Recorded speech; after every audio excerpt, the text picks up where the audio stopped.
Hi everyone, it's Natalie here, and welcome. I'm going to do the general reading for the week, and this week I am inspired to use the Spirit Speak Tarot deck because of Leanda at Liminal Lark and the way she spoke about the deck, and it really reminded me. It was in her hashtag video to the Council of Seven, and it really reminded me of what a stunning deck this really is. And so I thought, I love doing general readings with this deck for a number of reasons, and I think this week is the week to do it. So we're going to work with the Spirit Speak, and I'm drinking my coffee because it's morning. But I also realized, as I was looking at this cup, this is one that Tom did. And look at the detail of that fish on this mug. It's just so exquisitely painted. And he does that sometimes, and he can't see it. Or he forgets. But anyway, it's a beautiful mug. It's kind of wonky and in the most wonderful wabi-sabi kind of way. And I don't often use it, but I was reminded that I used to love this mug and I should use it more. So there we are. Good. Loving that coffee. Okay. I'll turn the mug so you can see the fishy in the background here. Okay. So let us begin. We want to select our, put Amenti over here to one side. We want to select our Fool here from the deck. I like to shuffle first. I don't know why. I kind of just need to touch the cards a little bit before I select the significator, and I need to sniff the deck. Oh, this one is a good sniffer. Woof, it's so nice. Okay. All right, let's see if we can find the Fool here.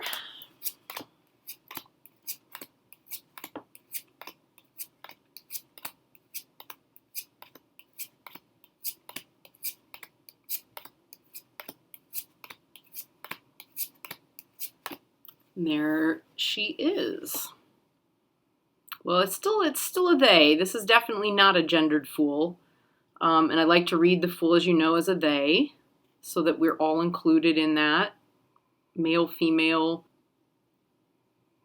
gender fluid, gender non-binary. We're all included as this Fool. We're all on that journey together. So,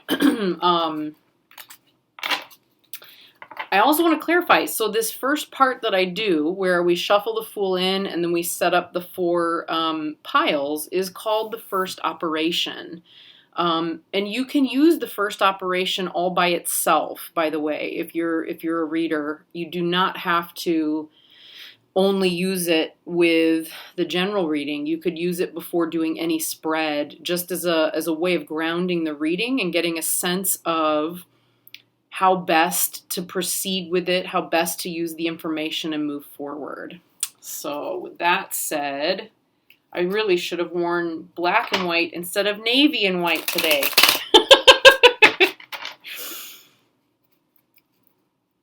And I could have matched.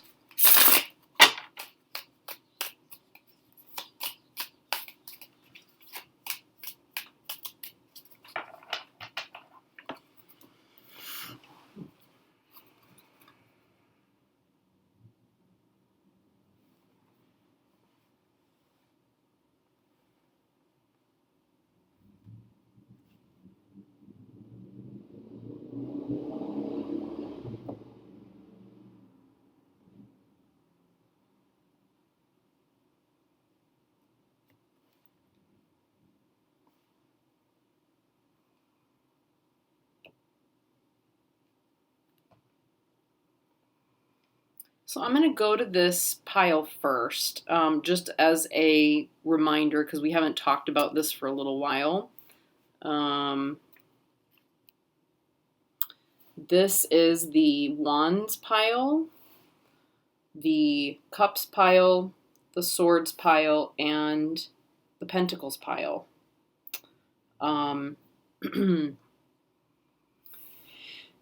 This one had a card that just kind of did, slid off the top, and it often is the case, not always. We've seen it, like the cards tell me off a few times here, but it's often the case that this is where I should really start and look for our significator.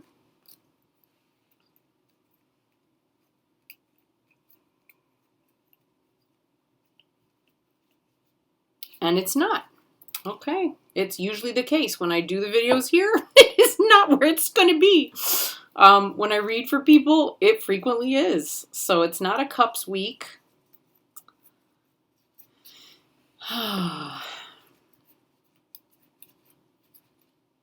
Okay. No, it's not a wands week. Let's see if it's a swords week.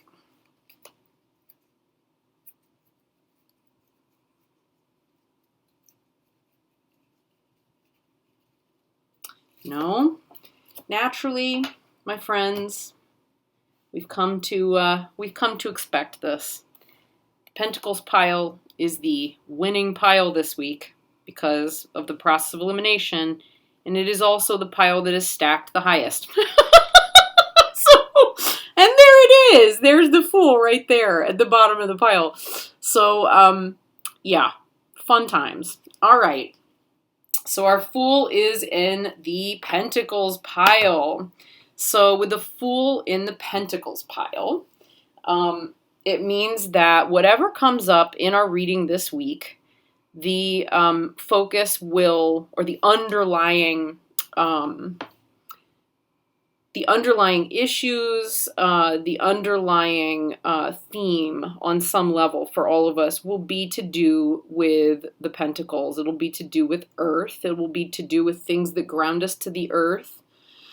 So our bodies, our health, our well-being, our finances, our homes, what else? Yeah, the physical realm is what's being brought to the fore. And the solutions to any kinds of issues that come up this week can be best dealt with through sensing. So through understanding the body, through feeling in the body, through really living in the body. And I feel like that also means silencing the thinking mind, or finding a way to focus away from the thinking mind, which is really not an easy thing to do for the vast majority of us.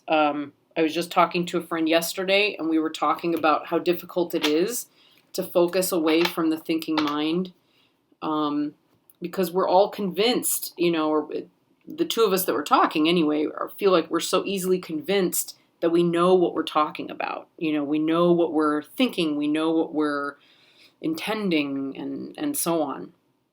And we think that we might be able to solve our problems if we could just think hard enough. And that's really very rarely the case. By coming back to the body, we can actually do a lot of problem solving. So, the body has its own brain, its own wisdom, its own intelligence. It's pretty remarkable. So let's see if we can select an Amenti Oracle card as a focus for the week, which I really appreciate. It gives us an intention, a way of, an intention, a way of focusing the mind on what's important this week. So this was last week. I Embrace the All. We're going to shuffle it back in.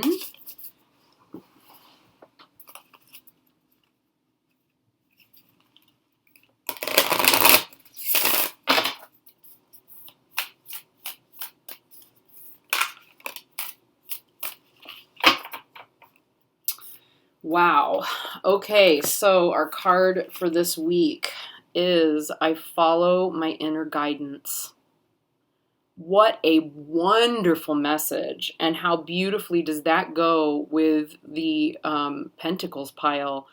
The 6 integral faculties of mind are believed to be reason, memory, perception, will, imagination, and intuition. The mind's faculties are its metaphorical chess pieces, which assist in strategic navigation over the chessboard of waking life. Through reason, we are able to logically plan and strategize. Like a rock, we can move forward, backward or forward, left or right, but have the notion to think ahead with logic instead of solely operating with instinct. Memory empowers a remembering encoded with the DNA of our reasoning, a faculty which dances like the bishop, fully aware and grounded in the notion of contrast. So the bishop as in the chessboard bishop, I think. Perception, like a knight, okay, we're still with the chess analogy, may jump over memory and reason, depending on circumstance, regarding contrast and fueled by a strength in conviction. Imagination is king, the creative potential which allows us to build our castles in the sky through the power of the mind's eye. With this aptitude of insight, we allow will to be the pawn, which captures the reality we wish to claim. Wow, there's a lot here to take in. Finally, the queen to our king of imagination is our power of intuition as the universal language of feeling, the synthesis of emotion and insight, foresight met with strategy. Intuition, in conjunction with all other working parts of the conscious mind, brings total awareness, and through cultivation of awareness and the ideal of inner guidance, we are led to a deepening of awareness of self and the self's strategic relationship to the totality of the all. Wow, I love, love, love how deep and how beautifully written this book is. And the kind of guidance and awareness she brings to this. So I love that there's a chessboard, this beautiful woman here who, interestingly, I don't know if anybody else who knows Maha would say this. It kind of reminds me or looks a little bit to me like Maha from Maha's Treasure Box. But yeah, this is what a remarkable card to get for this week. So really taking this and combining it with the Pentacles pile and this notion of beingness. It's through our being and through our intuition that, rests in the body and brings together all of the other faculties that we're able to solve our problems this week. And we just need to trust ourselves. I follow my inner guidance, right? So finding our own inner queen and allowing that inner queen to guide us with her wisdom and intuition. Wow. Okay. So very interesting that was our choice for the week, that was the one that jumped. Okay, so I'll put her here for the moment, and we'll begin setting up our cards. And this Fool is not facing a particular direction, although the train is. So I think I'm going to follow the direction of the train in setting up my circle. Okay.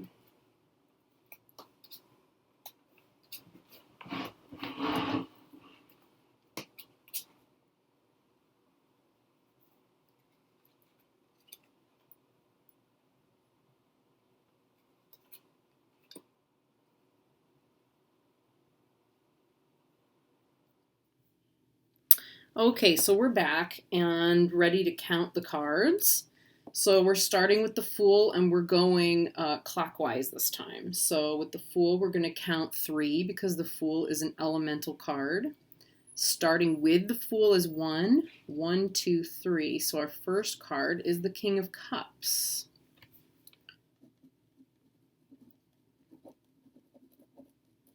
Okay, and the kings are worth 4, so 1, 2, 3, 4. Next is the Page of Swords.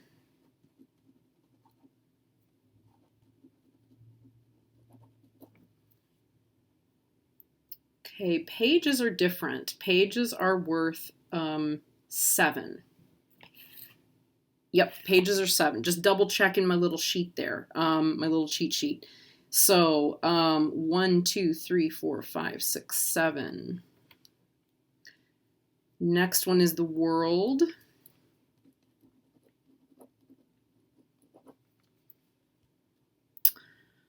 Oh, the world. Let's see. And again, my brain is just feeling a little foggy today.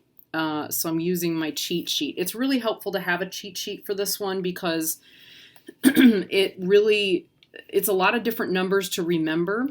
And if you're in any way kind of unsure or pressured because of a situation with a client, anyway, it's good to have it written down. So the world is a planetary card. It's worth 9. So 1, 2, 3, 4, 5, 6, 7, 8, 9. 3 of Pentacles.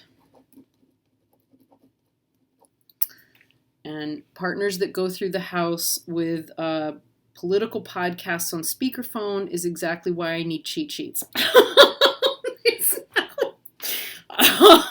Because it's like a tornado moving through at moments. Okay, so 3 of Pentacles is a 3. So we have 1, 2, 3. Yay, Hierophant. I love this Hierophant card. Okay. And the Hierophant is a zodiac. So it is worth 12. 1, 2, 3, 4, 5, 6, 7, 8, 9, 10, 11, 12. So that completes our cycle. And here comes the dog. Wants to play Bubba Shark. Do, do, do, Bubba Shark. Do, do, do, do, do, do. Okay, are we done? Okay, we're back. I did just double check all of my numbers and my counting for our list here this week because, again, trying to find a time of the day that is quiet where I'm not being interrupted by phone calls, clients, the dog, my partner, etc. I think most of you understand, frankly. So I'm going to say like a pretty impactful week coming up, right? A lot of new energy, and yet a lot of seeing the efforts that we've been putting in for a while now coming to fruition, which is fascinating. It's a very interesting, very, very interesting. So starting with this King of Cups, I want to say, looking at this one, that the energy we're looking at here is a sense of peace and ease and mastery over the emotional realm. So as we're coming into this week, let's see, what day is today? This is, by the way, and I forget this, this is starting today, which is Saturday, the 16th of November, and the moon today is in Cancer. And Cancer, that's interesting. Yeah, King of Cups. So, I mean, it's where the moon tends to be at its most peaceful. So that's also very interesting. That kind of gentleness and mastery of emotions that comes along with this King of Cups, I feel then, is what creates the intellectual space for us to be playful. So, being in ownership of the emotions and the emotional realm, finding peace and calm in the emotions and in our moods, I think too as well, is going to open some space for us to come up with new ideas this week, to become a little bit more playful, a little bit more curious about the world and curious about the way in which we're manifesting things in the world. I did just check in with the guidebook and I do that every time, by the way. I just don't do it on camera because, it's a waste of the time. I just want to be able to read the cards. But I do it not because of a lack of familiarity, but because of too much familiarity and too much of a sense of, I can easily get lost in my own interpretations. And I like having the grounding of the guidebook when there's not people in front of me and when I'm trying to keep things open and general. And what I love about the guidebook is that she will point directly to what it is in each card that is just a little different than RWS, but which will give us, that added little flicker of insight.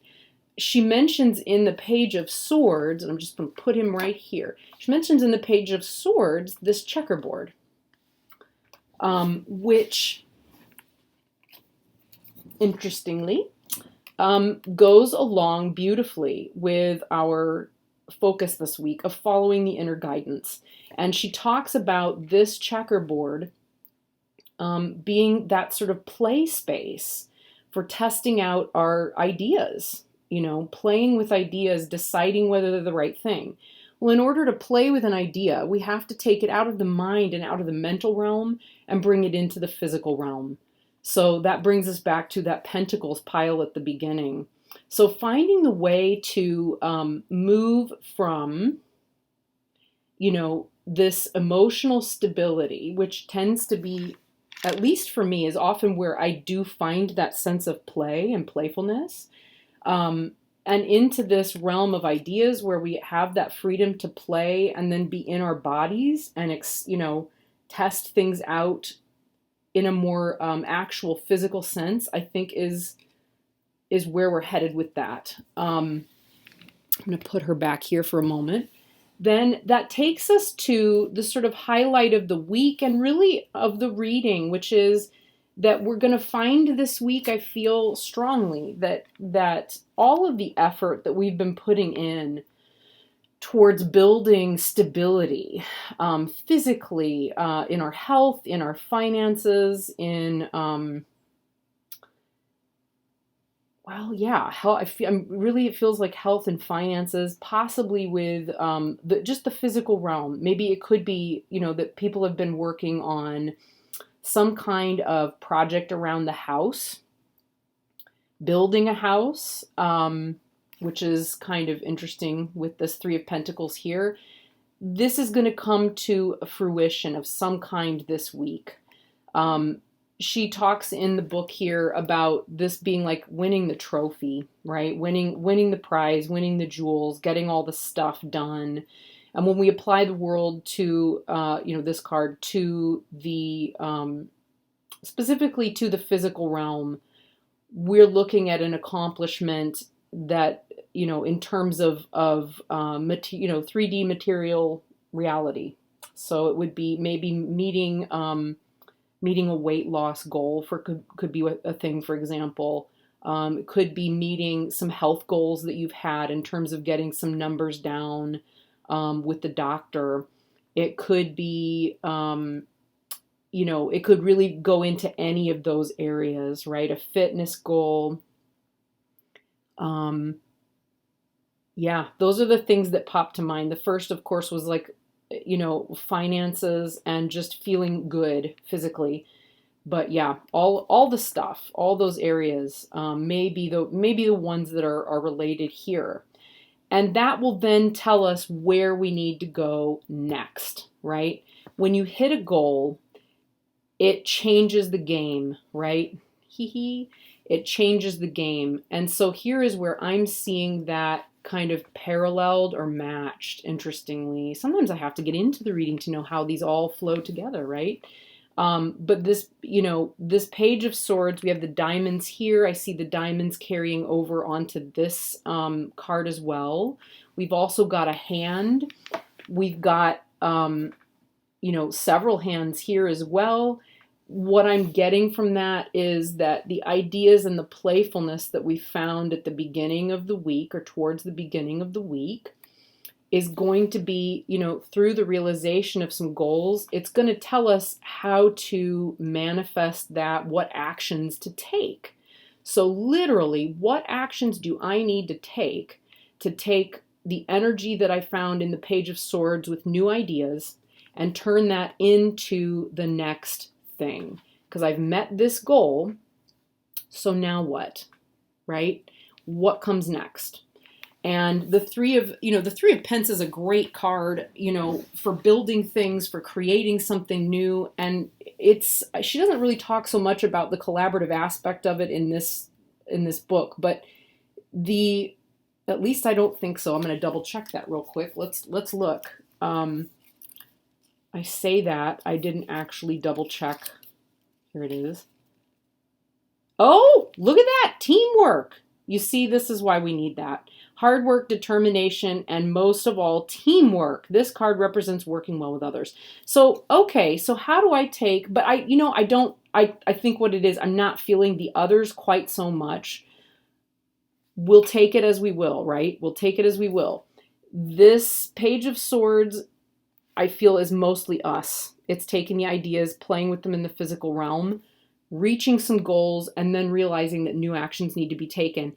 I'm going to say those could be taken with others, or those may be actions we need to take alone, because I'm feeling both. Yeah, definitely feeling both. So use this new goal that you've met to tell you what you need to do next and how to manifest these new ideas into reality. And then we end the week with the Hierophant. And I feel like the Hierophant and the King of Cups have a lot in common. And I'll tell you why, because we're going to read her definition of the Hierophant because I love it so much. It's one of the cards in this deck that really sold me because of my love of cacti, succulents, loving kindness, all of that. So it says a spiritual leader or figure. In the card I drew a saguaro cactus because of their spiritual significance to me. Saguaro. The saguaro is a sacred plant, a guardian, and an ancient. It is sharp and unbending in its ways. I love, love, love that choice for the Hierophant.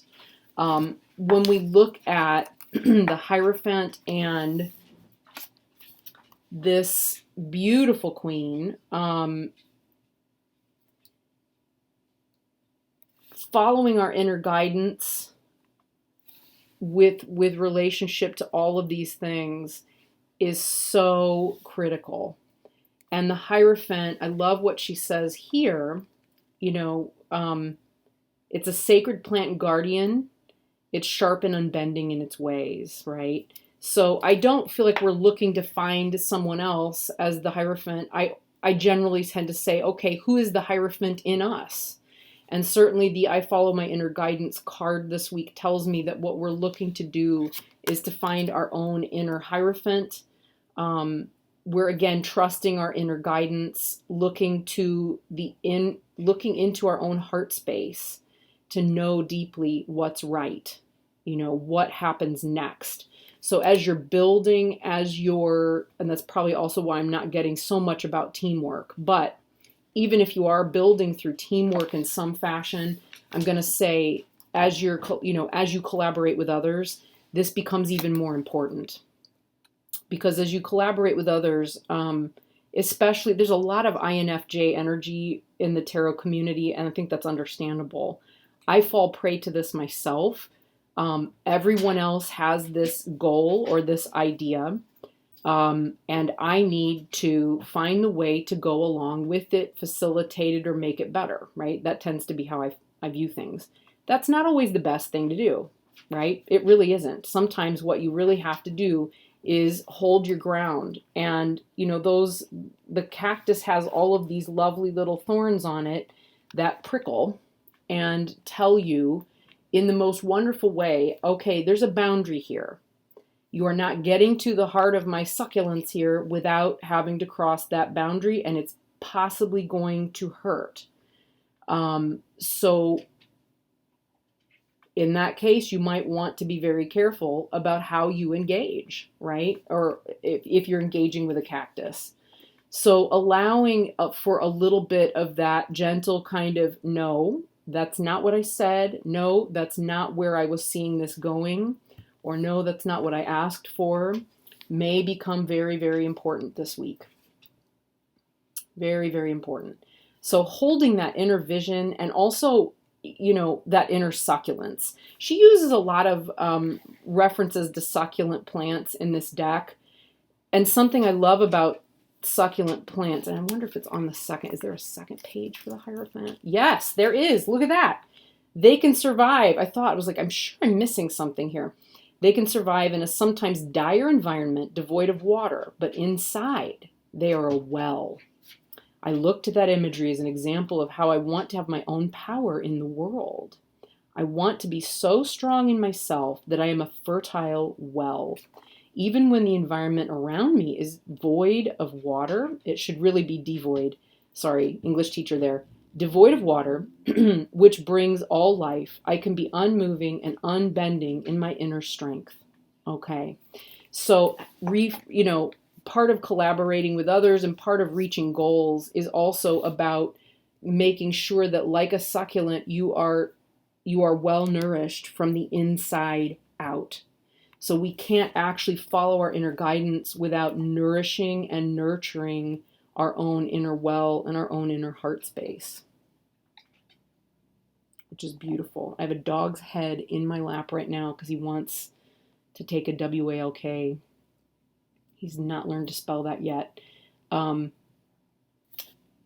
to summarize, so we can go do this. Starting the week, we're going to be working with a lot of gentleness, a lot of emotional stability. That leads to a wonderful sense of playfulness, of new ideas, of being able to take those new ideas into actual play, like what would happen if I do this thing. We will see some kind of a completion of our goals moving forward with the World card. Though that completion of goals is going to tell us where we need to go next. And once we establish where we need to go next, we will know whether to take that road alone or with whom we need to collaborate. And then finally, we have the Hierophant, which comes back. It's like the King of Cups times 12. And it tells us, the Hierophant tells us to trust our own inner guidance. And gives us the recognition that it's possible to have a powerful boundary when it, where our own integrity is concerned. And I think integrity is the word I was trying to find earlier, but integrity feels like a very powerful part of this. So that's a lot of information for 1 week's cards, but there we have it, guys. So thank you so much for being here today, and I wish all of you the most wonderful, heart-filled journey for the coming week. May we all be able to trust and follow and access our own inner guidance in service of ourselves and our ability to serve the world. All right, take care, everyone. Bye.